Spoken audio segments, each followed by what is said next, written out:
Existiriam estruturas extraterrestres tanto na Lua quanto em Marte? A NASA estaria escondendo essas evidências do mundo? Vem comigo nessa entrevista inédita e exclusiva com um dos maiores pesquisadores sobre esses temas. Ele vai trazer informações que eu tenho certeza vão fazer você repensar sobre essas afirmações. Bom dia, boa tarde, boa noite, boa madrugada, onde você estiver. Eu sou THIAGO. Sejam bem-vindos ao canal Desvendando Mistérios.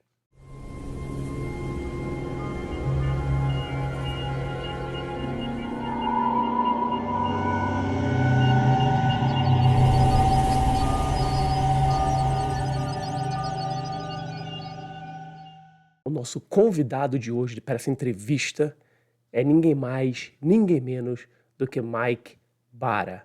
Bara é autor de best-sellers do New York Times, palestrante e personalidade da TV.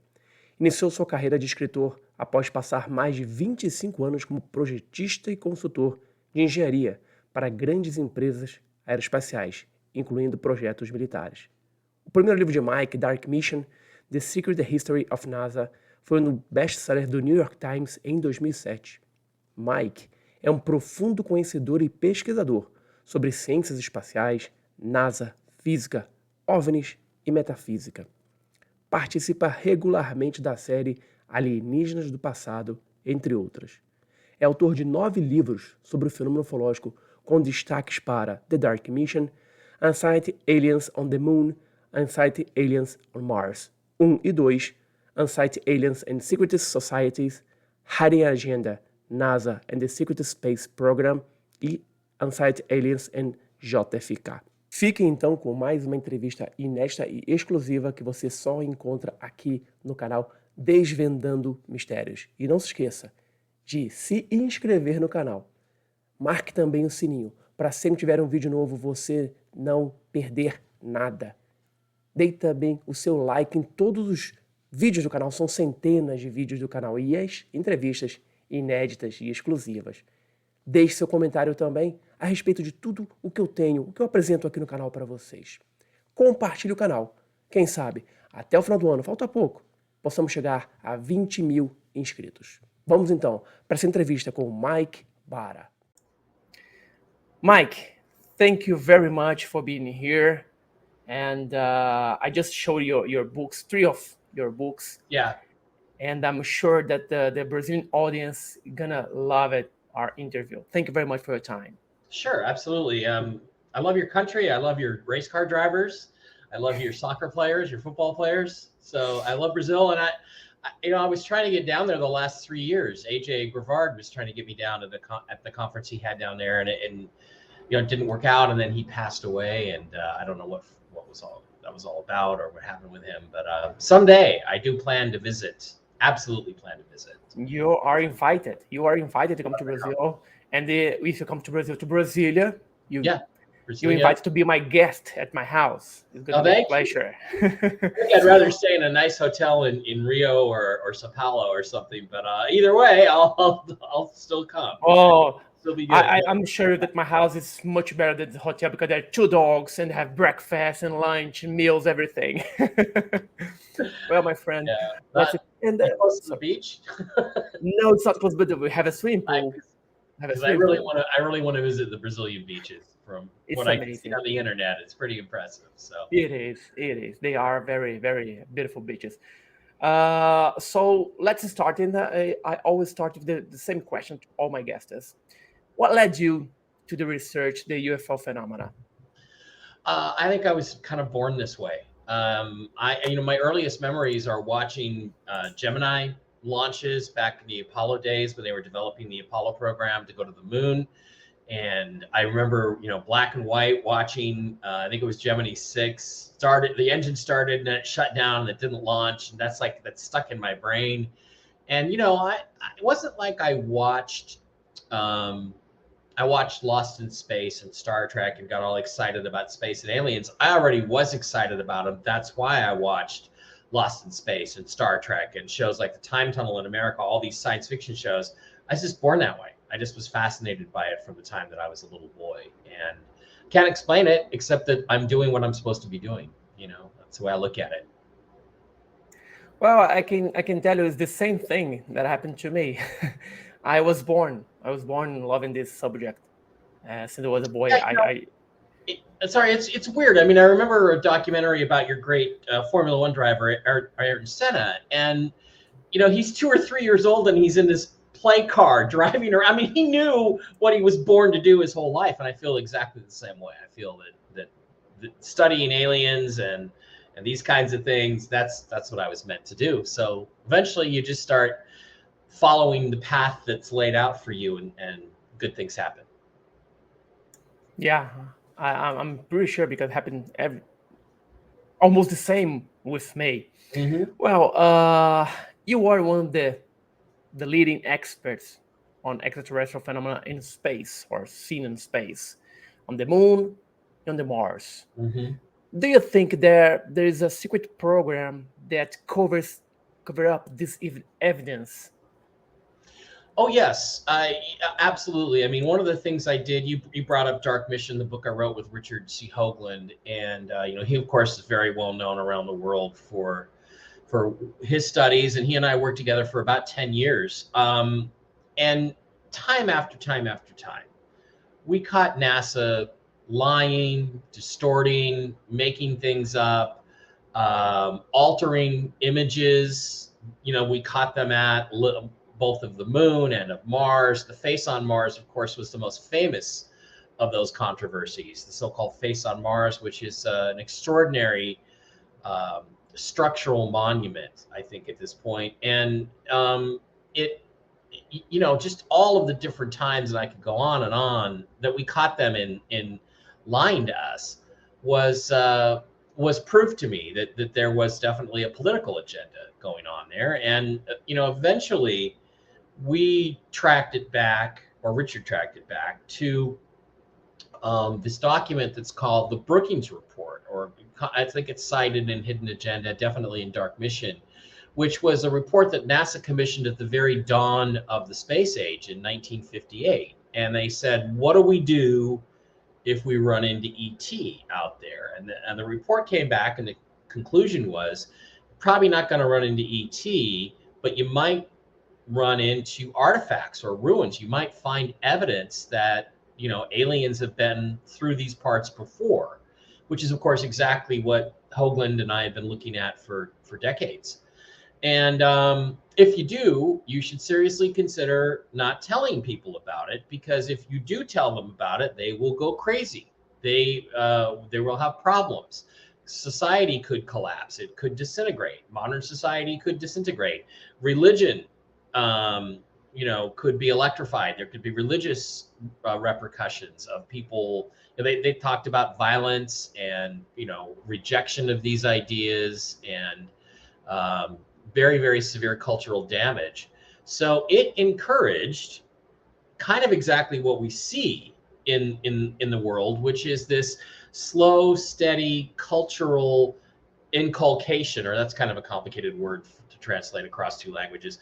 This sort of cultural program to get people comfortable with the idea of aliens and extraterrestrials and alien visitation.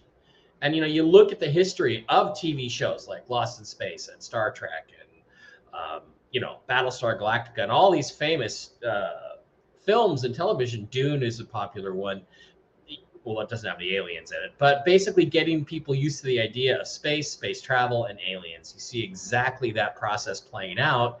And, you know, our position was at the time that, you know, that just became policy. That became the NASA policy, which is to not admit that this thing over here was built by someone else, because then that alters the accepted line of history that the human race is supposed to follow, that we're supposed to believe that we went from, you know, stupid old cavemen with their, you know, stone knives and bear skins to smart old us with our hydrogen bombs and our striped toothpaste in one straight line. And that may not have happened. We may have gone up and down and up and down, or we may have had intervention. We may have had visitation from beings from other worlds. So NASA's policy was to suppress and deny anything that promoted those ideas, ahead of that schedule, whatever that schedule is. I don't know what the schedule is. I'm pretty sure there is one. But if it didn't follow the schedule, don't admit it. And that goes right down to the Viking 1 and Viking 2 probes, which came back positive for life. And then NASA did everything they could to shoot it down. They tried to convince us they were going to Mars to look for life. And when they found it, they did everything they could to shoot it down. And that only makes sense in the political context of there being this policy of a slow, steady, timed release kind of thing, in terms of admitting the reality of extraterrestrial presence and even existence of other inhabited worlds. That's what they're trying to cover up. But NASA just said, the director of NASA just said a week ago that they're going to release the reports about the UAP, the UFOs. Yeah. What do you think they will come up with that? They're going to tell something that it's new for us, or something like, all the same thing? It will not be new to those of us that already know the subject. Like you and I, THIAGO, it's not gonna be new to us. It's just like the hearings we had here in the United States Congress a couple weeks ago, where they basically told us the same things you could find out on the X-Files 30 years ago. There's nothing new in there. So I don't expect anything new. I expect they will say, well, there might be something to this aspect of it, and there might be something to that, but we don't have any proof of it. It's definitely part of this agenda to sort of move the subject more into the forefront, but that's a long way from them saying, well, we've known that there were aliens for a long time. They're not going to say that for quite a while, I don't think. And I see about the moon. We always heard the rumors that when the American astronauts landed in the moon, they were observed by UFOs or aliens in the creatures Right. over there. Right. Is it true? Do you know any astronaut that says, that's true, but don't tell everybody? What happened there? I do not know of any astronauts that have confirmed that story. The story, I believe, comes from a gentleman named Maurice Chatelain, who did work for NASA at one time in sort of a peripheral capacity. And he told that story. And I believe another gentleman named David Adair, who personally I like a lot, but I'm not sure he really knows what he says he knows.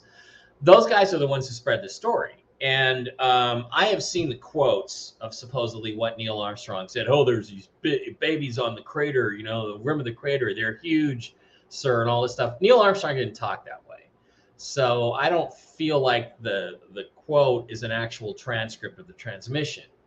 And no astronaut to this point has ever supported that conclusion or supported that story. They haven't said, well, yeah, that's true, or no, it's not true. They've talked about other things. They've sort of danced around the subject, but they've never actually come through and said that story is true. Now, having said that, I do have two friends, or I had one friend who's passed away and one who's still alive, Ken Johnston Jr. and a gentleman named Marvin Zarnik. Now, Marv Zarnik was personal friends with Buzz Aldrin, the second man to walk on the moon and the first Freemason to walk on the surface of the moon. He knew Buzz really well. They were golfing buddies and friends for over 20 years. He co-wrote Buzz Aldrin's PhD thesis on Earth orbit rendezvous, on rendezvous and docking procedures. And in fact, he helped Aldrin work out the math to be able to do the thing where two spacecraft can find each other, dock up nose to nose. And that was critical to getting us to the moon and back. Now, both Ken and Marv, before he passed away, told me that they had heard that story too, and it was running like wildfire through the halls of NASA within an hour of them landing on the lunar surface. So on Apollo 11. So what that means to me is I can't substantiate the story, but I can substantiate that people inside NASA had heard the story within an hour of the first moon landing at Tranquility Base on July 20th, 1969. Now, the fact that people inside NASA had heard this story and were talking about it, I think is a pretty strong indication that there was something like that transmitted over the channels. And of course, we do know now that they had private transmitters where they could go on a private frequency and talk to NASA. It was supposed to be for their, supposedly for their doctor. Like if you wanted to tell the doctor you had bad gas and didn't know what to do about it, you had these options to do that. So we do know that there were private communication channels. We do know that they were used at different times on different missions. We do not know about the substance of those claims, but we do know that they were known about inside of NASA, like I said, within an hour of the moon landing. And that to me gives it a lot more weight and credibility, although I don't think we can know for sure what was said or what was really observed. We can't confirm any of that. All we can confirm is that, hey, people inside NASA heard about that, and that gives it, I think, a level, a measure of credibility that it might not otherwise have. So that's all I can tell you about it. The Americans was the only one that sent people to the moon, as far as we know. But we have the European Space Agency. We have the Chinese that send a Hoover in the dark side of the moon. Mm-hmm. If they found something, why they never told to the world that there's like a deal between United States, Russia, Europe, and China? Well, if you find something there, don't tell anybody, because I think if some astronaut or scientists find this evidence, it's like a Nobel Prize. I think you're talking about people who have higher aspirations than Nobel Prizes. In other words, a Nobel Prize isn't going to motivate them to break a security oath or go against their country's wishes, their government's wishes. And again, I need to make a distinction between my country, the United States, and my government of the United States. I am loyal to my country. I am not loyal to my government necessarily. And I think most Americans would say that. Having said that, I believe that there are international agreements, although I have no evidence of this and I can't prove it. My conclusion is that there's international agreements that this stuff we won't really talk about. Now, some of the other space agencies have kind of danced around this. They've kind of skirted it a little bit. ESA, European Space Agency, took a whole bunch of color stereo pictures of the face on Mars, and they did so directly overhead, and the whole Cydonia region, which has pyramids and buildings and all kinds of structures there. And what they released was not as high a resolution as some of NASA's images, but they were also not edited the way NASA's images are. So you got a lot more detail in some ways. So I think what they did is that, okay, well, maybe we can't say that we think this thing is unnatural or artificial. Maybe we can't say that, but we can take pictures of it and put the pictures out and let people make their own minds up, which they have done. The same thing applies to the Chinese. The Chang 4 rover, I believe it was, that landed on the backside of the moon. There is no dark side, technically. Most of the moon is illuminated at some time during the month. But landed back there and took pictures of, again, not only the terrain in front, but the sky above. And again, you saw these glass-like structures in the background, which Richard Hoagland and I have discovered, and others, Steve Troy, have discovered all over the front side of the moon from the NASA landing sites. And said if you overexpose the background, you get all this stuff that shouldn't be there. And again, time after time, we've gone through all the arguments. No, it's not computer artifacts. It's not anything wrong with the film. It's definitely physically there, and it can't possibly be the stars in the background. You're looking at all these points of light have to be part of some localized structure. So the Chinese took pictures and they released them. And sure enough, when you overexpose the background a little bit, once again, you see this geometric pattern of what looks like some sort of crystalline structure above the surface of the moon on the backside, on the dark side of the moon, if you will. And and so they put those out and didn't edit them. They didn't, they could have easily gone through it. I've got examples of NASA blacking out areas of the sky on digital images. The Chinese did not do that. And when they didn't do it, once again, they're not saying this stuff is artificial, but what they're doing is showing you the artificial stuff and letting you figure it out for yourself. They're not editing the content of their images, at least as far as we know. And I think that's kind of a significant development. But again, it makes it all feel like a game. Like we're playing this game of chess, and we're trying to argue about these political points, and we're in this chess match with the folks inside of NASA. Well, oh, look at this over here. Well, yeah, look at that over there, and it becomes not a circular argument, but it becomes a chain of logic that you can follow, but they're not going to admit it, no matter how bad you have them beaten. When you lose a game, clock runs out, the game's over, everybody knows the game's over. Even though this game is over, NASA keeps playing. It's kind of like the Manchester City Arsenal Community Shield match. It just kept going and going and going until Arsenal scores. So it's like we've caught them. We know what's there, but they aren't going to admit it, no matter what. Well, let's jump to Mars. Mars always got my attention. Mm-hmm. We had the face of Mars. We had Sidonia. We have since 1976, I think was the first time that they took a picture from face of Mars. Do you think that Mars had in the past some intelligent life that somehow disappeared or traveled or came to Earth? Or do you think that they still living there now under the ground or over the surface? I don't know. What's your opinion about that? Well, after 20 years or so of looking at this, or 25 years, I agree with all of those things. I think there's still some people there, because if you look at the infrared images of the Sidonia region, which we published in Dark Mission, and we talked about back in the late 90s, early 2000s, what you see is a cityscape underneath the ground at Sidonia, and Richard had this theory that you're actually looking at ice with a little bit of dirt on top of it, and the infrared is seen through, but you wouldn't see these streets and patterns and buildings and everything unless there was heat being generated. That means the lights are still on, so that probably means somebody's still living there, or somebody has gone back to live there.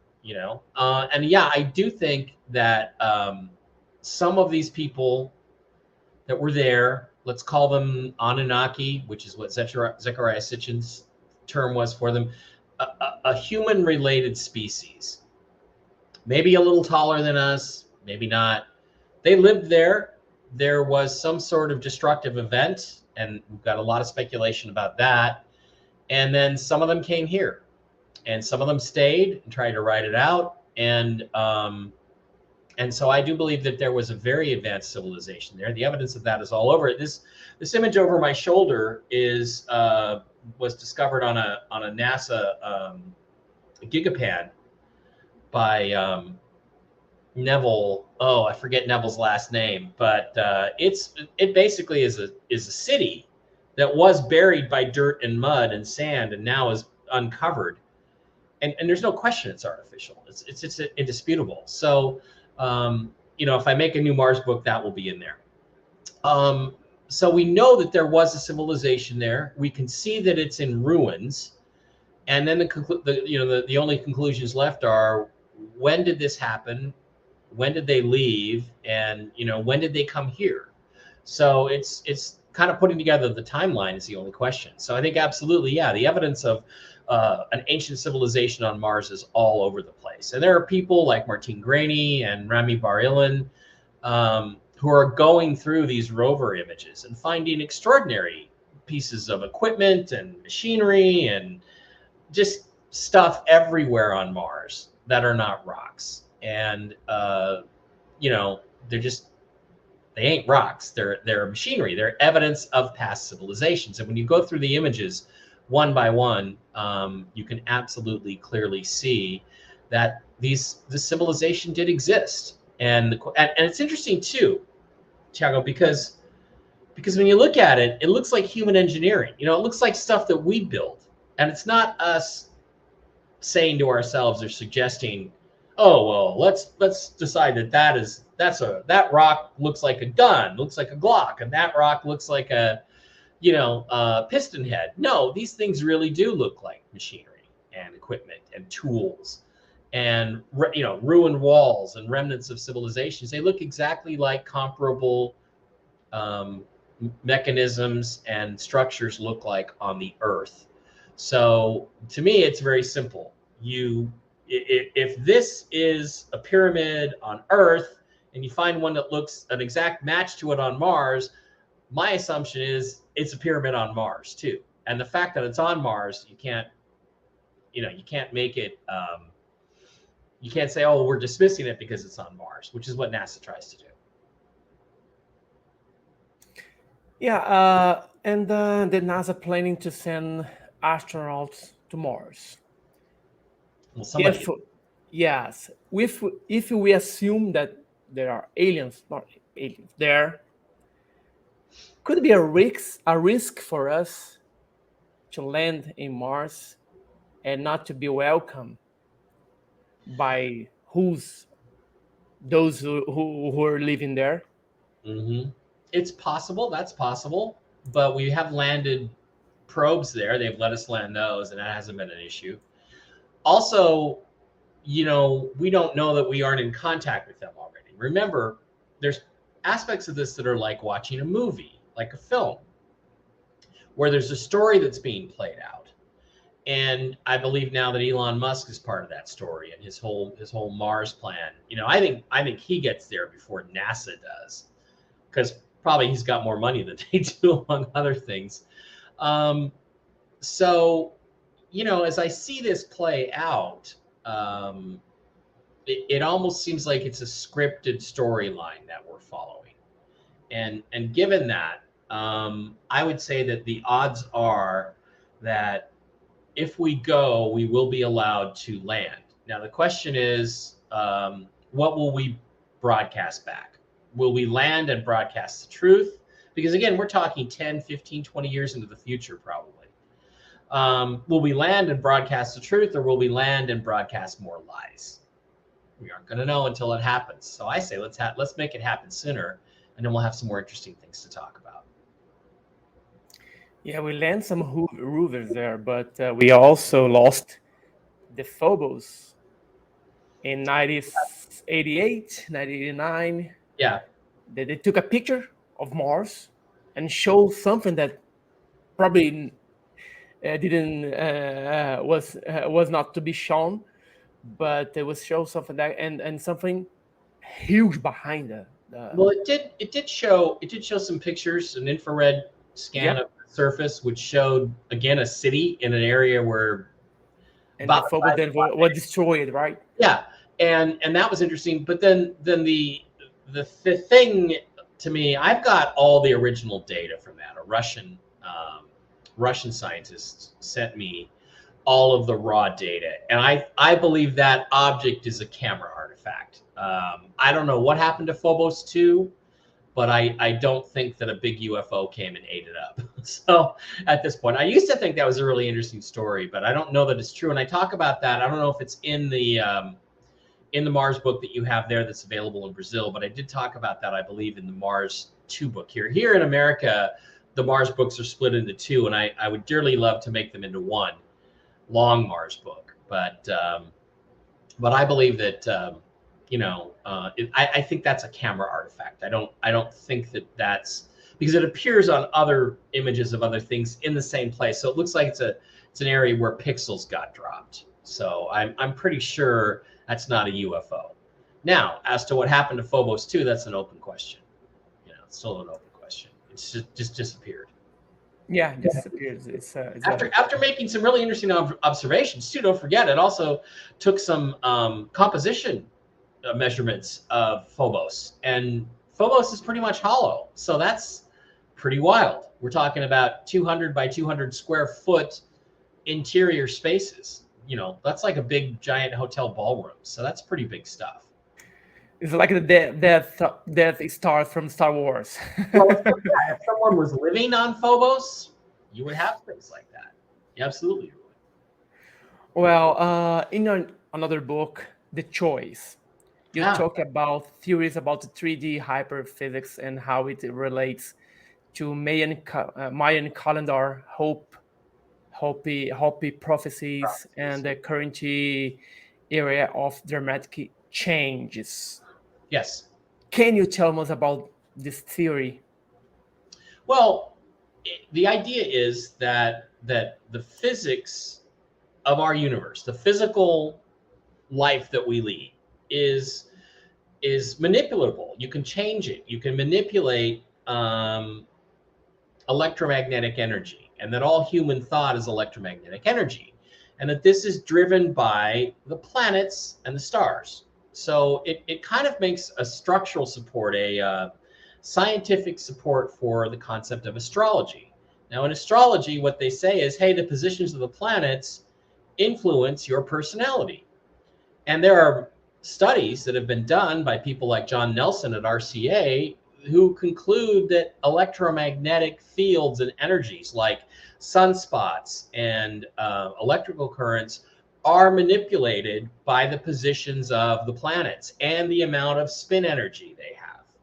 So that means that large planets like Mars and Jupiter and Uranus and Saturn have an influence on remote locations like the Earth, like the sun. And in conventional physics, this is not explainable. But in Richard Hoagland and Errol Torrens' theory of higher dimensional physics or hyperdimensional physics, it is explainable.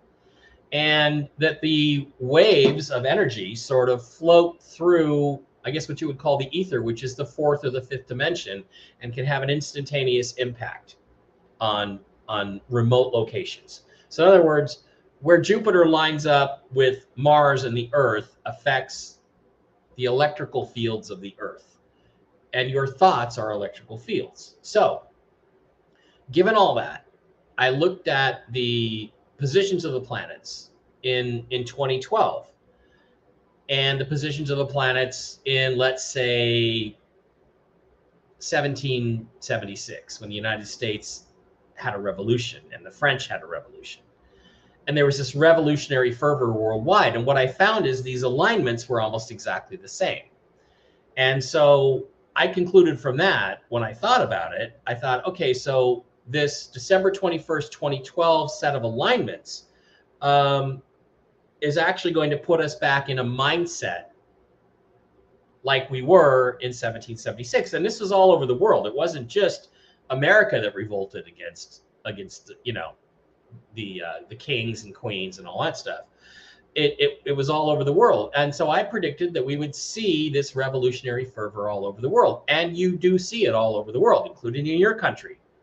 You know, I don't know, I don't want to get into politics too much here, but I'm going to. You know, I don't believe the results of your last election are who your people really voted for. I don't believe the results of our last election are who the people really voted for. And you see these riots and these political uprisings in Belgium and Germany and France and America and overseas in Taiwan and in Hong Kong. And so what's happening is that the entire world is experiencing this transitional period of time with our thinking, and that we want to change our environment. We want to change the way our money system works. We want to change the way our government systems work. We want to have rights and freedoms. We want to have individual sovereignty. You know, I think there's very strong fervor right now that the French want to be French, and the English want to be English, and the Americans want to be Americans, and the Chinese want to be Chinese. And I think that is sweeping all over the world, and it's going to continue. According to what I figured out in the book, it will last until at least 2024. So we have another year of this to go. And by the end of that, I think our world is going to look completely different. I think a lot of our institutions like the UN the Bureau of International Settlements and the International Monetary Fund, the banks and all that are going to collapse and be replaced by a new system. And that's what I boldly predicted in 2010. And I'm sticking by it, because as I look at the last 12 years or so, 10, 12 years, I see all of this upheaval in our thinking, in our consciousness. And what I call it is the global sovereignty movement. What that means is everybody in their local area wants to have control over their own area. You know, Brazilians don't want to be Americans. Americans don't want to be like the French. The French don't want to be like the Germans. So I think this individualism is really, really rising. It's really powerful. It's driving all the political upheavals we're going through right now. And I'm optimistic that in the end, the people will get what they want. But we're waiting to see how this all comes out too. So that's what I meant by that in the book. Yeah, it's very interesting. But it's very complex as well. Right. Well, and part of it, THIAGO, is aliens. You know, the revelation of the alien presence is going to be part of that. It's part of what's going to change people's thought processes and get them thinking very differently.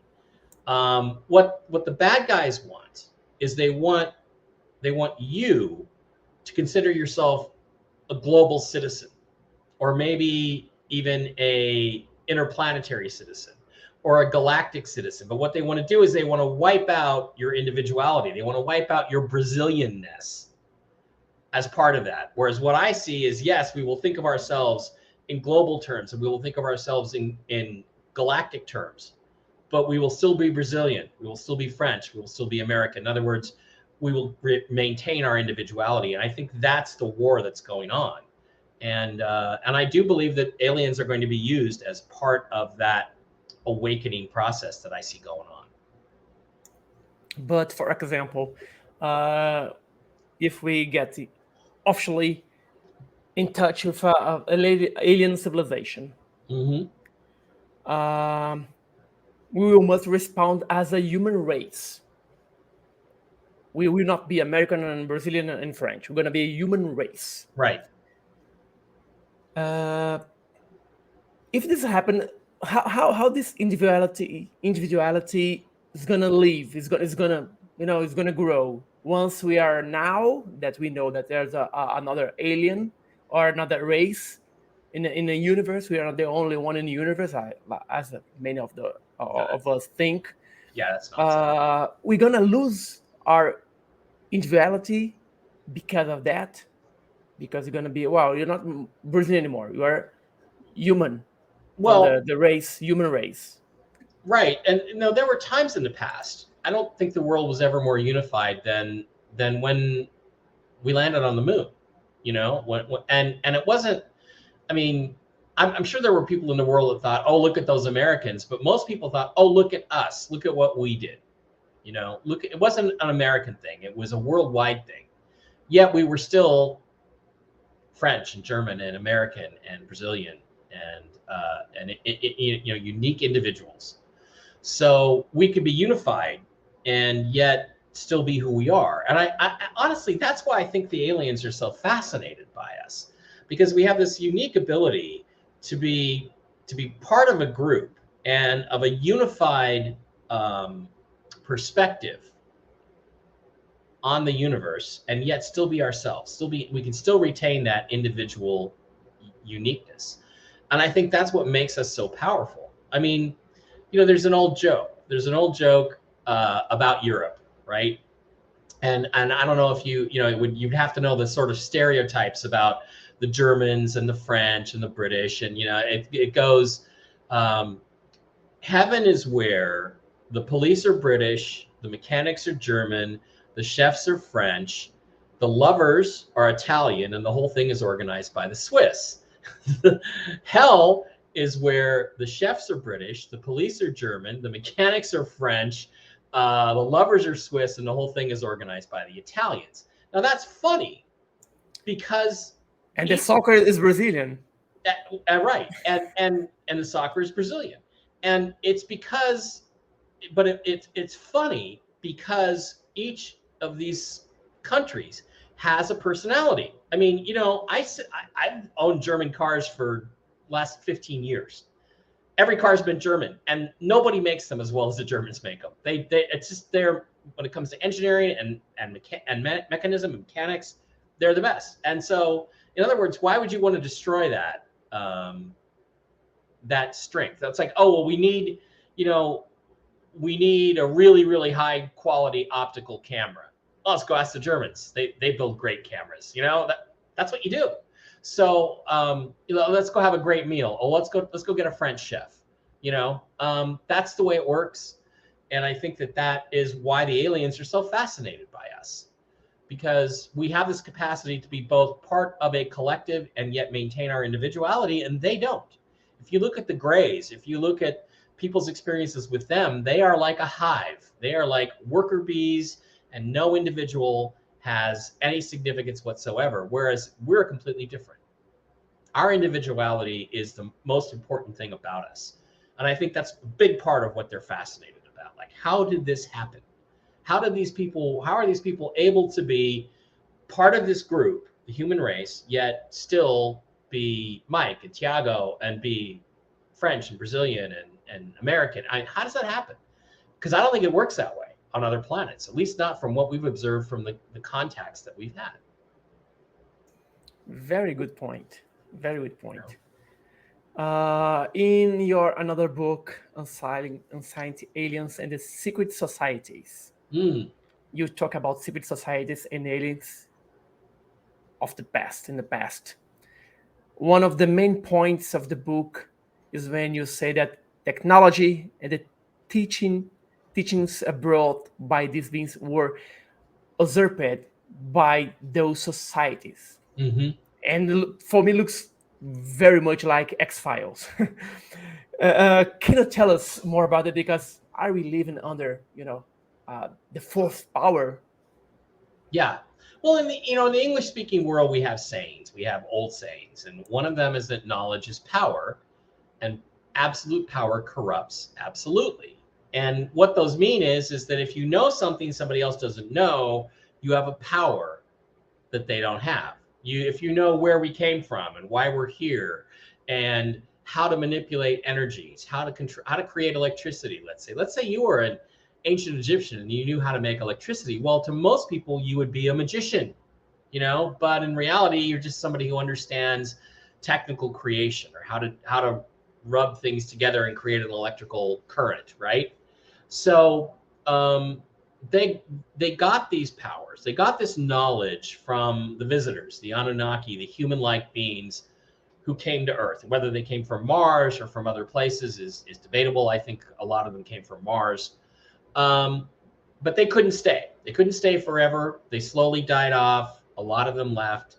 And so what they did is, okay, I want to leave a legacy, and I want to help humankind ascend the ladder of, I don't want to say evolution because I don't like that word and I don't believe in it specifically, but we want them to evolve, to get better, to rise up as a society. So I'm going to leave them behind with this knowledge, and I'm going to tell these people, and they will be the teachers.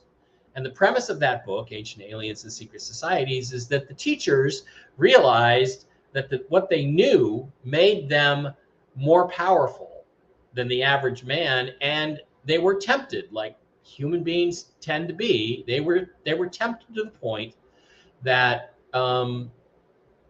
they decided to withhold that information rather than share it.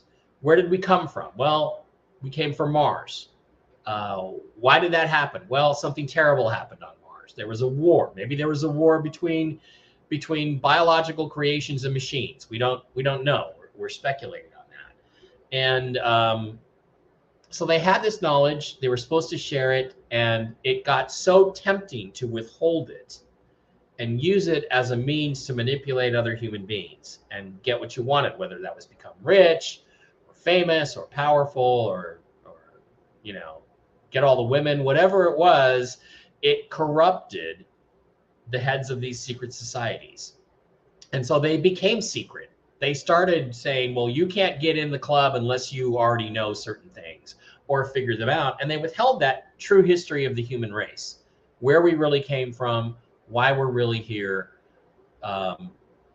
who we interacted with in the past. So by withholding that, they gained power for themselves, and they began to think of themselves as kings behind the scenes. They made the kings. They put people in power. If they were able to look at the stars, for instance, and know that, okay, in 20 years, there's going to be this revolutionary fervor in people's minds because of the positions of the stars. Let's just take what we talked about with the choice. If they know that, then they could prepare for that and prepare to exploit it and keep themselves in control and in power. So that's what I believe happened. I believe this knowledge of things like hyperdimensional physics was passed down to us from the Anunnaki, from the men of renown out of the Bible, you know, but it wasn't shared with us the way it was supposed to be. And certain people who are not of high moral value have in the past and continue to exploit that knowledge for their own benefit. And I think that's part of what's going to come to an end here in the next few years. Well, let's see. Let's hope. Well, the unscientific astronaut theory, unscientific aliens theory, is heavily criticized by the scientific community. Mm-hmm. And I think, well, we dig dinosaurs' bones, and it's okay that we found dinosaurs' bones. But if we found alien bones, why the scientific community don't think that it's a possibility that happened in our planet? You mean like in Aurora, Texas, where they buried one, and then the government came and dug it up in 1973 when they find out about it. It was there since 1897, and they're like, "Oh crap, we got to get that out of there," because what these guys did, these manipulators did, is they found some of the smart guys and they fed them enough information to make them feel superior. And they said, oh, well, if you're going to maintain your status, you have to do this and this and the other. You have to make sure other people don't find out about it. So that was a manipulation, I believe. I believe that the scientific community is the most easily manipulated community on Earth because they made them very dependent. If you look at scientific exploration, before World War II, people were doing research all over. They were doing research on all kinds of interesting things. And they were getting funded by rich people who wanted to know. They want to know about what's in a meteor, what about Tesla's theories of electrical conduction and things like that. But after the 1940s, it all became controlled by government. So then governments decided what you were allowed to believe and what you were not allowed to believe. And if you were not allowed to believe in aliens from other worlds, then the scientific community, which was created, set up as an authoritarian church, basically. It's an alternate church to the religious houses that we have. Then their job is to shoot you down and to make sure that you do not reach people. I had a friend named Jordan Maxwell, who was very famous in America, very well-known he studied secret societies. And he had a contact once with someone in the United States intelligence community. And he asked him, and he said, why do you guys let me say this stuff? Why don't you just get rid of me if you don't like what I'm saying? And he said, Jordan, we don't care if people hear you. We only care if people start listening to you. And so they use the scientific community. They use their egos, they use their grants and funding to manipulate them into taking a side against those of us that are just trying to push for the truth. So that's how it works, and that's why they do that. Well, to finish our interview, the most important question of all. Is the Manchester City trained by an alien? Is Manchester City? I don't know. Pep looks like an alien a little, doesn't he? With that bald head. I mean, he could be a genetically modified alien. He's a pretty brilliant guy. He does make mistakes, though. We all do. I mean, God, the Champions League final against Chelsea a couple of years ago, changes everything at the last minute. No, Pep, don't be a genius today. Just be a football coach. Yeah, I hope so. It's funny. It's funny because most Americans can't appreciate your game. I do. I always have since I was a young boy. I went to Manchester, saw a game there. I saw a guy named Trevor Francis score a goal. I still haven't seen a goal that good in my life. It was just incredible. The guy had a rocket launcher attached to his leg. And although I love my American sports, my American football, I tell you, people in America do not appreciate the skills that it takes to play the game, and they don't appreciate the strategy. And we've had some times where teams will just park the bus and pack in and play defense and hope to go to penalties. That sucks. But when the game is played out in the open, it is truly a beautiful game. And so, yeah, I think Pep's an alien because he's so far ahead of everybody else right now. It's crazy. So anyway, thanks for asking me that question. I saw a picture of you wearing a Manchester City T-shirt. Well, I'm in Brazil. I a São Paulo fan, but in Europe I love Liverpool because I live in England. So I'm Liverpool, so that's no problem. We can still be friends, no problem at all. Okay. Maybe you think we can. I'm not sure I do. Yeah. Mike, I would like to thank you very much for your time. Sure. We could spend, the whole night here, night in Brazil, afternoon in the United States. But thank you very much. If you have some words to say to Brazilian audience, please be my guest. Well, you're welcome. Thank you for having me here. I love your country. I always have. Mostly I know Brazil from your sportsmen and your wonderful beaches. And I do want to come and visit. I think we need to get a UFO events. We need to get them there because, in America, we have this America-centric view of things where we always talk about the things that have happened in our country, Roswell. But the thing, as an example, but the thing is, these events happen all over the world. I think in Virginia, there's a very famous case there. Yeah, Virginia. Yeah, Virginia, and I know the Y-Files, which is a very popular YouTube channel. The Y-Files. I'm writing scripts for them. I did not write that one, but I'm writing scripts for them, and so we're covering all these subjects in a fun and humorous way, but a way that gets to the facts. All I'm saying is, anyway, I think Brazil's a very important country. I think a lot of things have happened there. There's the Villas-Boas case from way back in the 50s that is so strange. And I mean, we need to have a regular event there. So I really hope in the next couple of years I can get there and we can do an event and every year at least in Brazil, because I think for some reason it's a country that's important in all this. There is a lot of stuff that's happened in Brazil. The aliens are interested in Brazil. We need to figure out why. I think it's the girls. I think it's the girls myself, but I don't know. They love our country. I'm pretty sure they do. So thank you very much, Mike. And I'm gonna leave in the description of the video the links for your blog, for Amazon to get their books. Thank you. And people know you more about your study, because it's amazing. I read this book, Dark Mission. Yeah, it's for me. It's explained it. I hope that be translated to Portuguese someday, because we still have this language barrier. I will talk to my publisher about it. Maybe they can hire you to do that. I'm at your service. I'm gonna be very glad for that. All right. We expecting for this book in Portuguese. So, Mike, thank you very much. I'm pretty sure that my audience love it, our interview, and hope to see you soon. Thank you. Thank you, my friend. Meu pessoal, foi isso. Essa entrevista incrível, inédita e exclusiva que você só encontra aqui no canal Desvendando Mistérios, com Mike Bara, falando sobre NASA, falando sobre Marte, falando sobre Lua, falando sobre muita informação que eu tenho certeza que nem todos vocês já ouviram falar.